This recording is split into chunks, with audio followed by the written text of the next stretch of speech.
scientists at Los Alamos worked on the targeting of the first bombs on the Japanese cities during the Second World War.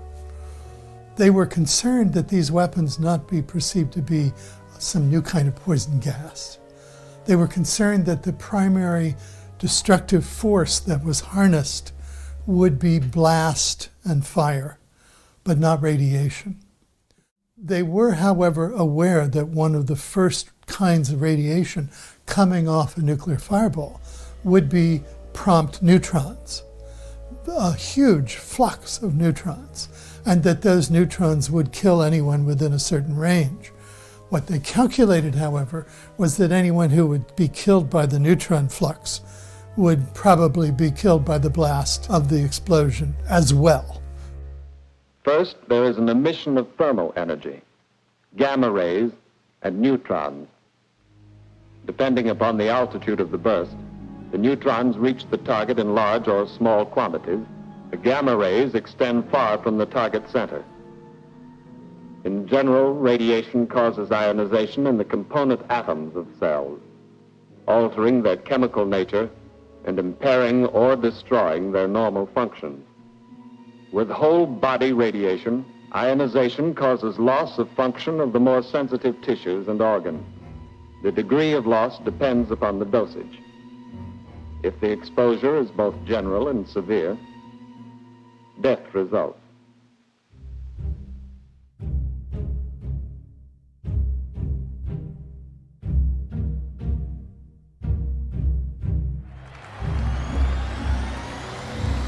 In May of 1945, the war in Europe came to an end. Nazi Germany was defeated. Churchill, Roosevelt, and Stalin met cordially at Yalta and Potsdam to discuss the fate of Germany.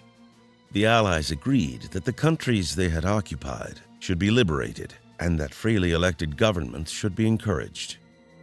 But for the countries occupied by Russia, Stalin had other plans. The Russians kept their army intact, overwhelmingly maintaining the largest military force in Europe. Then, Russia decided to cut off the Allied sectors of Berlin from the west.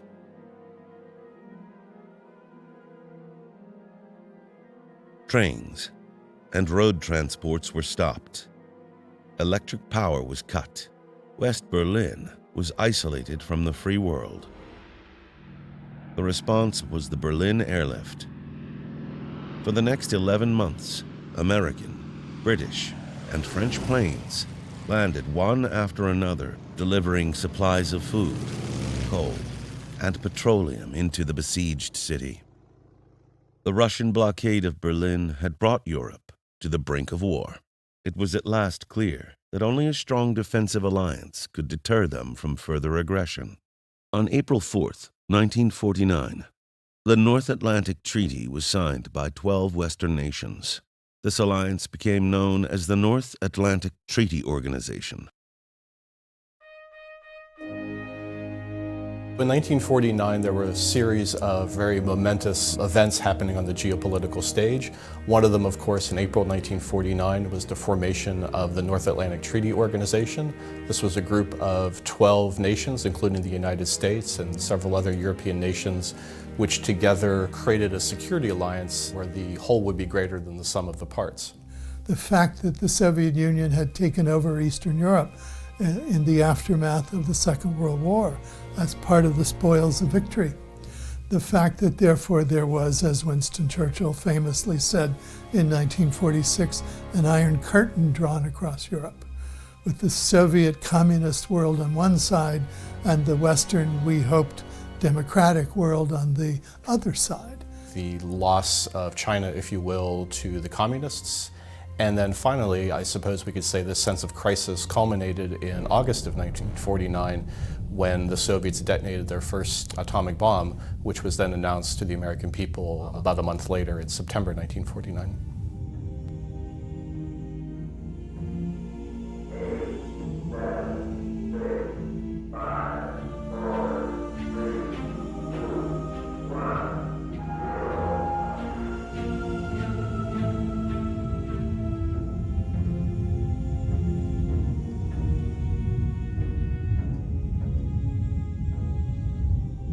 Early nuclear operations focused on training American and NATO ground troops in the use of atomic weapons on the battlefield.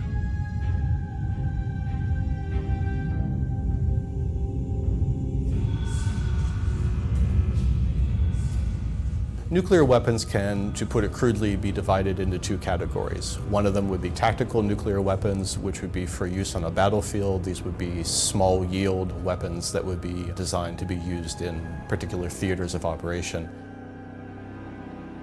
Theater and tactical nuclear weapons are to some degree interchangeable terms, but theater basically refers to a particular area of conflict, thus the Korean War theater, the European theater. And then at the other end of the spectrum are the strategic nuclear weapons, the weapons that are large enough to destroy entire cities.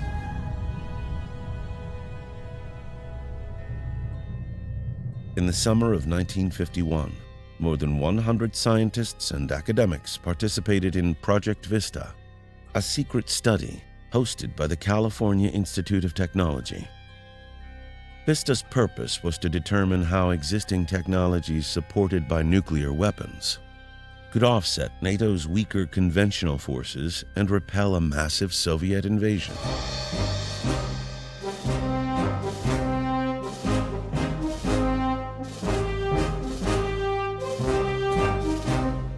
Vista was a special project. It was initiated both by the Air Force and then also by the US Army. And the whole idea of Vista was to study the ways in which Western Europe might be defended against a massive Soviet attack. And of course, one of the technologies that was looked at, and probably the most controversial aspect of the Vista report, was that the United States should develop lots of small-scale, low-yield tactical nuclear weapons and deploy these for use on the battlefield, meaning that the United States would counter Soviet superiority in manpower and tanks with American superiority when it came to nuclear armaments. As Robert Oppenheimer told the Army in his lecture in the early 1950s, they were always too big. How do you make them little? And if you make them little, does that put everything at risk of crossing what was an increasing barrier between conventional weapons, as we now call them, and nuclear weapons? Mr. President, Von Friend, CBS News.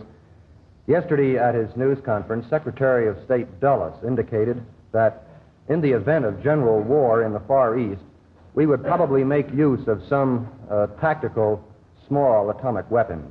Would you care to comment on this and possibly explain it further? Well, in any combat where these things can be used on strictly military targets and for strictly military purposes, I see no reason that they shouldn't be used just exactly as you'd use a bullet or anything else. Can't we design some that could be used by the Army? Remember, Eisenhower was an Army man, wasn't an Air Force pilot. So he was concerned that the Army have the benefit of these very powerful and efficient and lightweight, relatively speaking, explosives. Therefore, he commissioned all sorts of efforts to find ways to make battlefield scale nuclear weapons.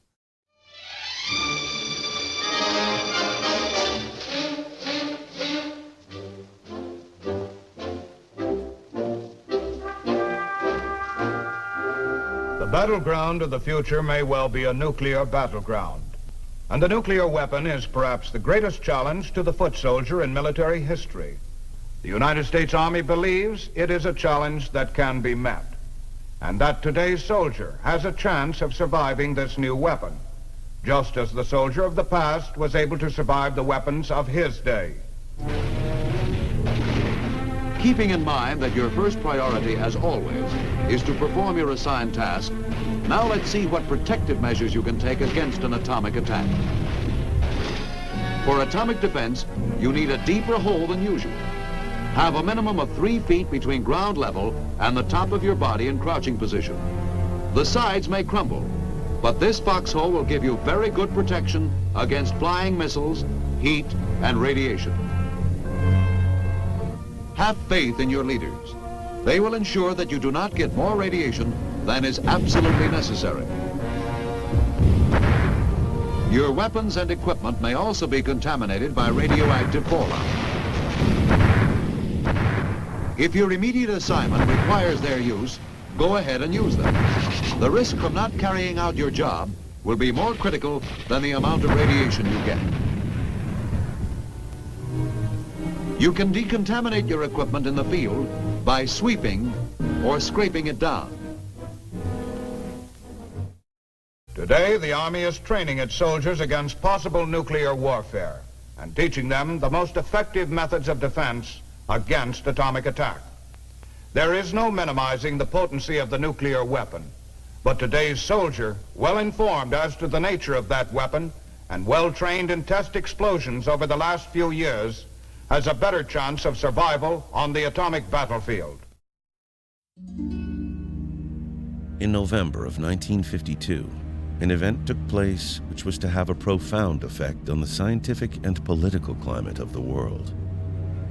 This event was the detonation of Ivy Mike, the first full-scale test of a thermonuclear device. The blast produced a flood of neutrons. In an instant, experiments were exposed to more than 10 times the neutrons that similar experiments could be exposed to by a nuclear reactor in a year.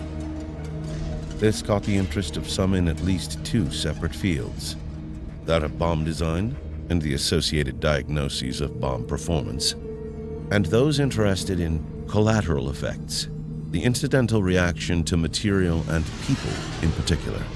The experimental hydrogen bomb test verified that an extremely high flux or surge of neutrons had occurred within the Ivy Mike detonation. What comes off? Well, a lot of different kinds of radiation, but one of the most prominent kinds, an enormous flux of neutrons. And these neutrons in turn, as the scientist Philip Morrison commented about our first big test, those neutrons produced every element on the periodic table and a bunch of man-made elements all the way up through from 92 to 116 on the now bigger periodic table of man-made elements.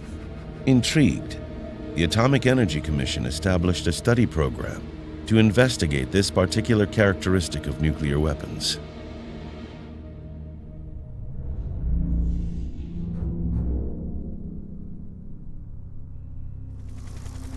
Several subsequent events would help to shape the development of the neutron bomb.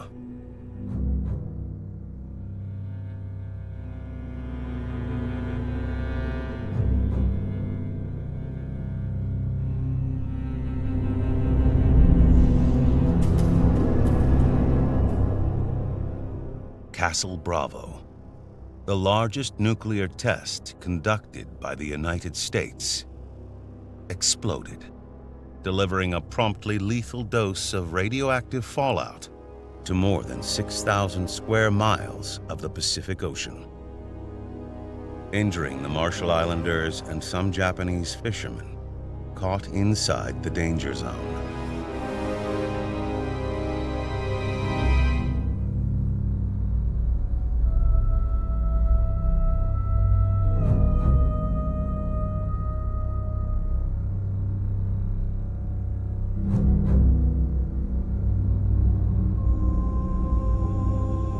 In response to the public alarm over fallout, Louis Strauss, chairman of the AEC, requested both weapon laboratories to investigate the possibility of reducing radioactive fallout through designing clean multi-megaton weapons, relying almost entirely on fusion.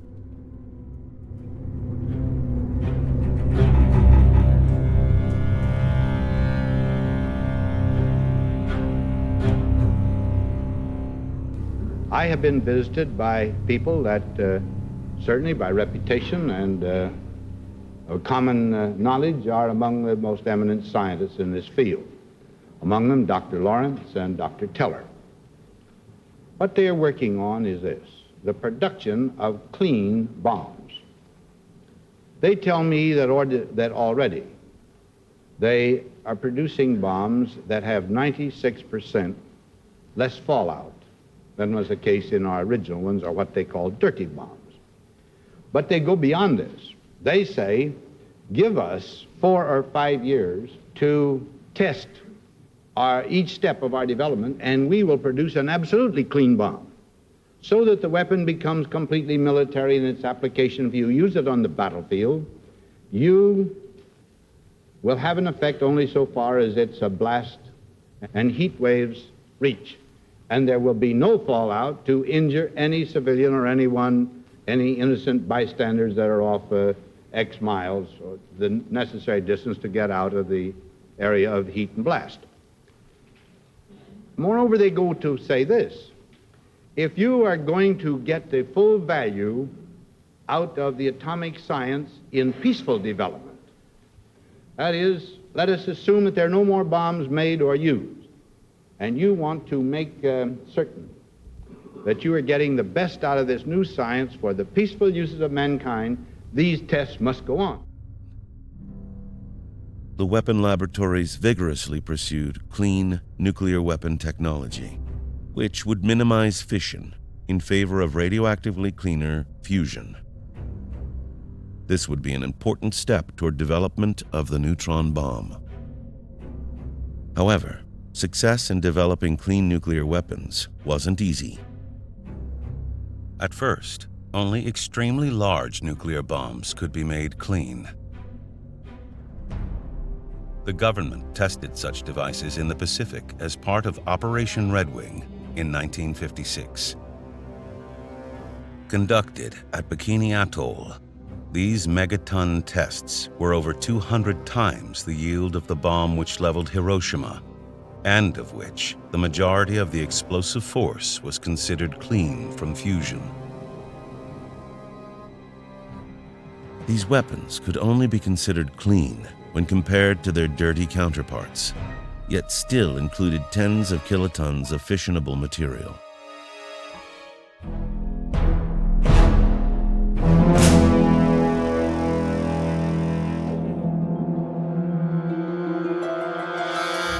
The military needed small, low-yield weapons for the future battlefields of Europe. Small tactical weapons in the fractional kiloton range, only 1,000th the size of the Nagasaki atomic bomb. But these were still radiologically dirty devices, and their fallout threatened collateral damage for Allied troops on the battlefield.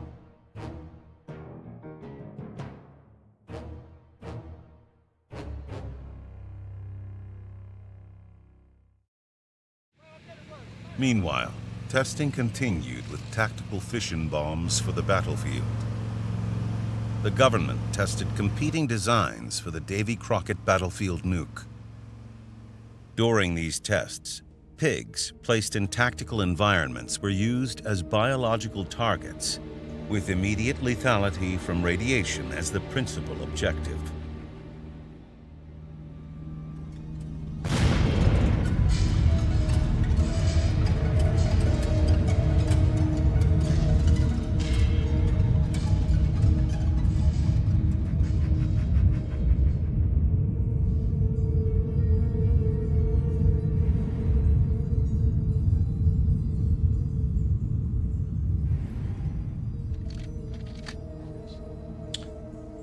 Move it up a little bit. Thank you. I'd like the first slide, please.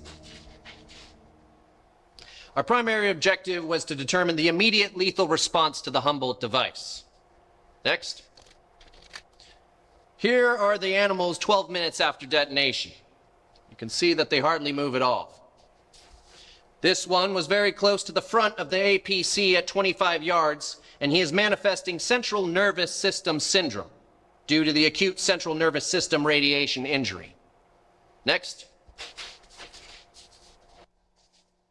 All of these animals have received an average dose of 40,000 rads. Next. They were all alive for at least 2.5 hours. You can obviously see how stunned these animals are. Next. This is pure prompt neutron gamma radiation injury. We've been getting requests from commanders repeatedly concerning how much radiation it takes to kill a human immediately, or how much radiation it would take to stop an infantryman in his tracks, or to prevent him from driving a truck, or prevent him from pulling a trigger. Obviously, no one can give an exact answer on this with respect to human beings. The group decided a person had to be 10% efficient just to pull a trigger. To assault a position with any hope of survival, he should be 90% efficient. If a commander is interested in incapacitating 50% of a group of troops so that 50% of them cannot pull a trigger, 3,000 rads would be necessary. If the commander were interested, say, in a period of 1 hour, he would have to deliver 10,000 rads to incapacitate 50% of these troops so that they couldn't pull a trigger. Now at 8 hours, the dose is reduced again because radiation sickness has taken over. And by 24 hours, 1,000 rads would have sufficed initially. Now with respect to killing immediately, no one knows how much radiation it would take to kill 50% of a unit within 5 minutes. The dose would certainly be most fantastic. At 30 minutes, it is estimated that the dose would still be greater than 100,000 rats. Are there any questions? Anthony? You see, here's the problem. Immediate lethality only occurred where the test subjects would have been killed by the force of the blast anyway. If you're gonna weaponize radiation, you want it to incapacitate the enemy immediately, not 2 days or a week later. Enter Sam Cohen, the architect of the neutron bomb, who began his career at Los Alamos, providing the neutron calculations for the Fat Man atomic bomb. Real early on, I began to see radiation, nuclear radiation, as an effective means of waging ground warfare in a relatively moral way. The Army called for the use of atomic weapons to break the stalemate in the Korean War, advocating field tests to establish a doctrine for battlefield use.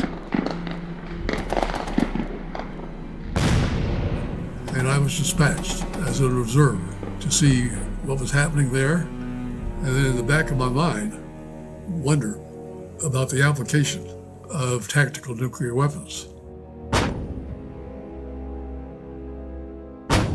But now here I was in the middle of a war going on, and I saw the hideous carnage of the innocents and destruction of their habitats and their industries, and all the structures that made their lives viable. And this was all done by non-nuclear weapons. And we did just as good a job with our conventional weapons as the bomb that leveled Hiroshima did. So-called little boy bomb. What Seoul looked like when I entered Seoul for the first time looked almost exactly like Hiroshima after the bomb.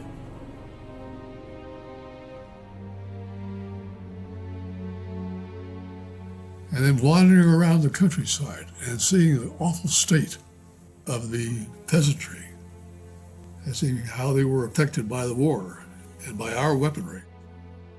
And that's what it's always been about. And it's immoral. It's just plain immoral. Now, excuse me, it's not irrational. Because that's what war has always been about. Use the biggest bombs you can.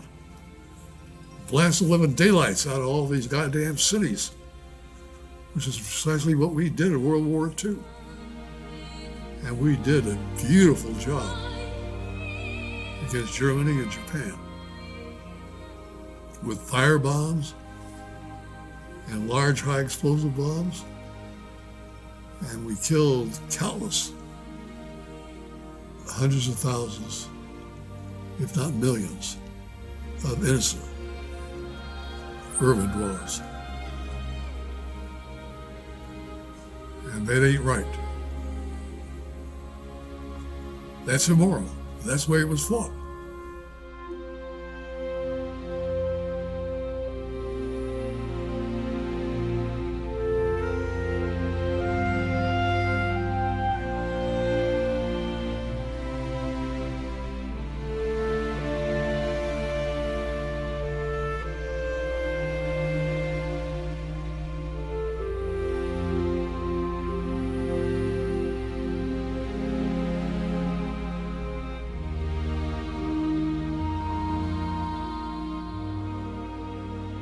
That's just the way that war was.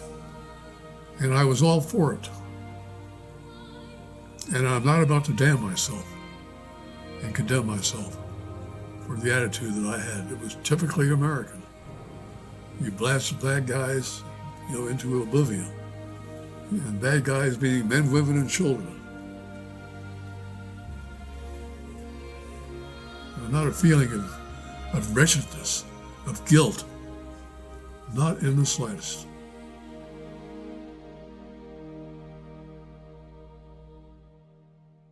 This began to put a little sense of what I would call moral decency into me. Namely, if you want to go to war, and sometimes you have to, try and keep it as clean as you can.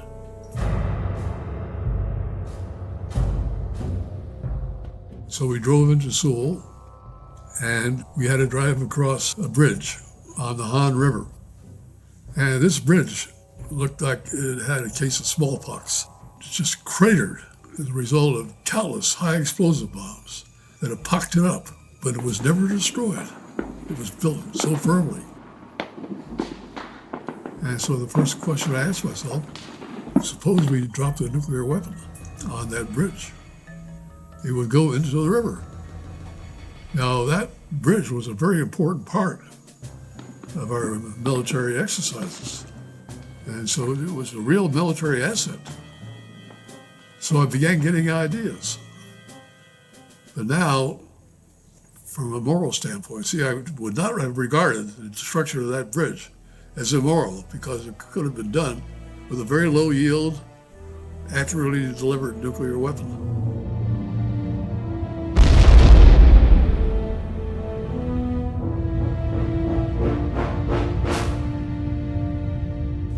And it would not have destroyed the town of Seoul or anything else like that. It simply would have destroyed the bridge. While the phones are ringing off the hook tonight, this is a very interesting topic. Do you think that using a neutron bomb, is that a moral issue? Because Sam Cohen, he talks about how he felt that it was a moral weapon to use this on somebody else. I think drones are the way to go myself. Maybe I can fill in. All right, well, thank you so much, Sam. We have another caller. Well, thank you for calling. Do you think that it's a moral issue, the neutron bomb? I'm stuck on this moral issue. We have a call on the line. This is Jim from Orange County. Hi. Are you familiar with the effects of a neutron bomb? And we're not just talking about an immediate death. This is horrific. All right, Jim. Well, thank you very much for your call. Wow, pretty interesting, huh? Mm-hmm. They love or hate this guy. I went to work for a very famous Air Force general who masterminded our ICBM development. And that's Benny Schriever, General Bernard Schriever. And here